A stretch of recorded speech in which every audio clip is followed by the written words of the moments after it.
Yun na, musta? Okay. Hindi naman sa pagmamayabang eh. Feeling ko nakadali rin ako sa Temu ng isa.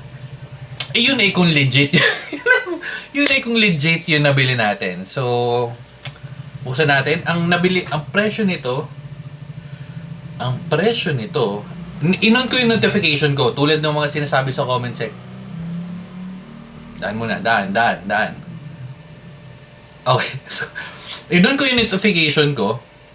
Ang issue ko lang doon sa pag-on ng notification ko, literal na sobrang sumasabog inbox ko dahil parang hindi, sa isang oras parang 2-3 notification nila eh. Medyo OA pero parang ganun yung feeling ko.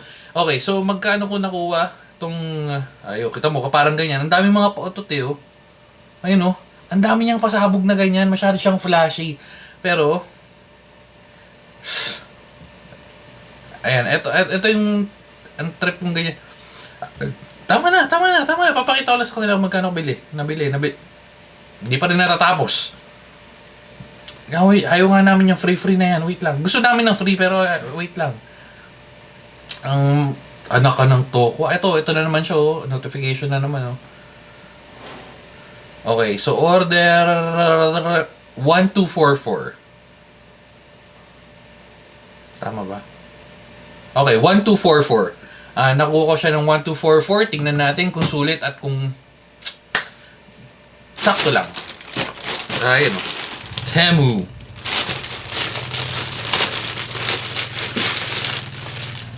Oh. Ito pala. Uy, ba't ganun? Medyo naka-open, no? Pero sige, okay na. We'll take it. 1244 lang naman. So, nakabili tayong dalawang items. Wala na, yan lang. Na. No, nakabili tayo ng items. Pupunta muna tayo dito sa isang to. Hindi ko alam presyo. Hindi ko alam presyo nito. Hindi ko siya nakikita sa Shopee, sa Amazon, sa Lazada. Nakita ko siya sa Temu. So, siguro malamang meron, hindi lang dumadaan sa feed ko or sa algo ng ng pamimili ko dahil sa doon sa mga sites na yun. Ewan kung bakit, pero yan. S50. Okay. So, meron pa siyang paganto. Bakit? Pero yan na yun. Meron siyang USB-C na. Very good. Meron siyang panglinis. At higit sa lahat, i-thumbnail muna natin. Yan o. So, mosquito killer. Oops. Paano to? Dito malalaglag yung mga lamok. Oh. Testing natin. May saksakan pa ba ako? Ito na lang, hiram na tayo ng isa. Yeah. Okay. On. Press and hold. Meron naman. Gumagana naman. Kung nakakapatay ba ng lamok, siguro malalaman natin sa pagtagal-tagal. Pero for now, yan na yun. Hindi ko alam kung paano mamamatay yung lamok or paano siya makaka-attract na lamok para gawin niyang ito ba yung silya electric? Ito ba yung silya silya electric ng lamok. Pagpasok ng lamok doon, pagpasok niya doon, boom! Pupunta siya sa ilalim. Kaya siguro naglagay dito para makita mo kung may nadadaling lamok. Anyway, so RGB ba to? May RGB pa to, no? RGB nga! RGB! Ay, hindi. Dalawa lang. So, kung gusto ng medyo chill, or mas chill, yan. Press lang. So, shutdown na natin yan. Turn off na natin yan. Okay, so gumagana. Check natin yung presyo. Mosquito killer. Dito tayo sa natin. Laging mosquito killer. Lalabas to rin sa yan. Mosquito killer. Hindi yan itsura nun. Hindi yan. Parang wala. Mosquito killer round. Round type.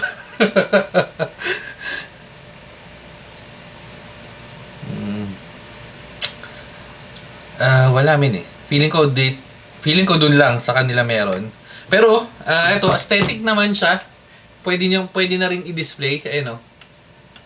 Medyo maarte tayo sa mga ganito, pero ito mukhang medyo mamahalin. So, tansyahan ko presyo nito maglalaro ng mga 3 to 400.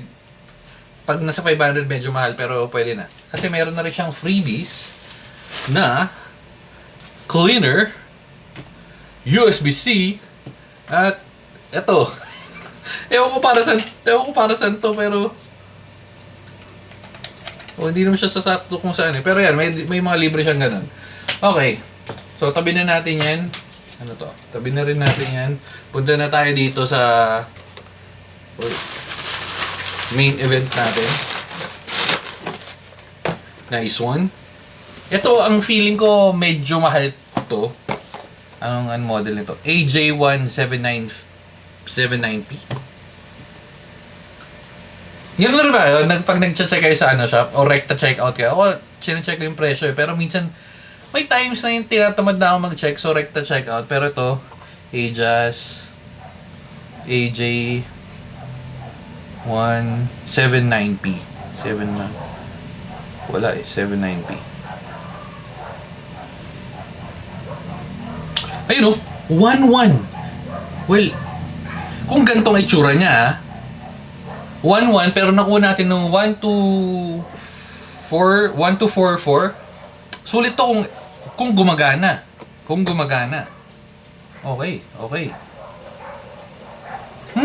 Sige, testing natin. Weird lang, medyo nakabukas kasi ito eh. Sige, dito natin buksan para hindi... Ewan ko ba't nakabukas yung ilalim, pero we'll take it.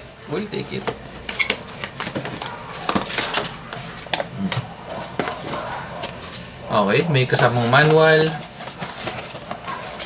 May kasamang manual ulit. Kaya wala na. Wow! Parang medyo mahal nga yata to. Feeling ko. Kasi, kung tama ako, alam ko yung may ganyan or yung 3 mode, ayun, boom! Pag-block. Dual mode. May kasama rin pala. 1290. 1290. Pag 3 mode, yung difference ng 3 mode, 4,000. Sige, tingnan natin. 4,000 or 400 mAh. Ito pala, ito yung specs. 400 mAh. Ito yun.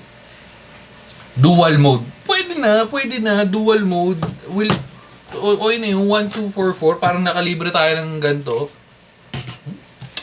And, yung nakapag-return na rin naman ako ng item sa Temu. Yung hindi ko matandaan, basta may palpak rin silang product. Hindi Temu mismo, pero yung, alam mo, yung seller. So, or yung unit. Okay, remove. Sige. Feeling ko kailangan natin to. Ang maganda to ilagay doon sa doon sa family computer. Doon sa family room na computer natin. And then yung unit. Uy, swabe. Swabe ba? Ano to?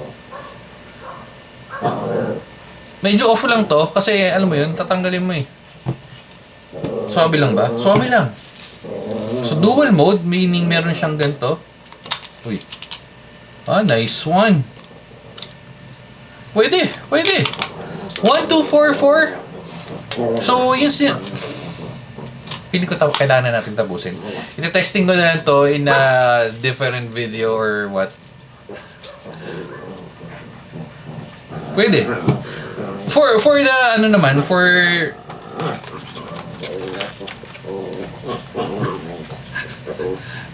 medyo maingay lang to video na to.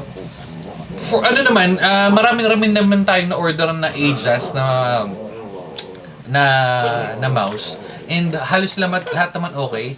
And ang ganda rin nito, no? So pwede talaga itong pang-display. So ito yung lalagay natin, charge lang natin. O check natin kung gumagana. Kasi ito yung maganda sa mga ganito eh. May naka-ready ka ng docking. Ang di maganda yung maingay silit-lit. No? So i-dock mo lang dyan. And i-charge natin ng bahagya. Boom. Napakaangas. Wow. Wait. Ang ganda nito. May bypass pa pala to. No? Lupit mo, Attack Shark. Lupit mo, Aegis, ha? Very good, no? Sige, testing na lang natin to sa ibang video. Siguro sa mga FPS games kasi dumadami na yung request. Dami na request sa akin. Iba hindi ko na talaga magawa dahil sobrang dami. Tapos, basta, okay na. Bye-bye na guys. Sulit yung ano sa Temu. Medyo hassle lang yung ano. Medyo hassle lang talaga yung notification nila. So, ang bala ko doon, meron ako isang Android phone na isa akong Android phone na nakatambak lang naman, yung ROG.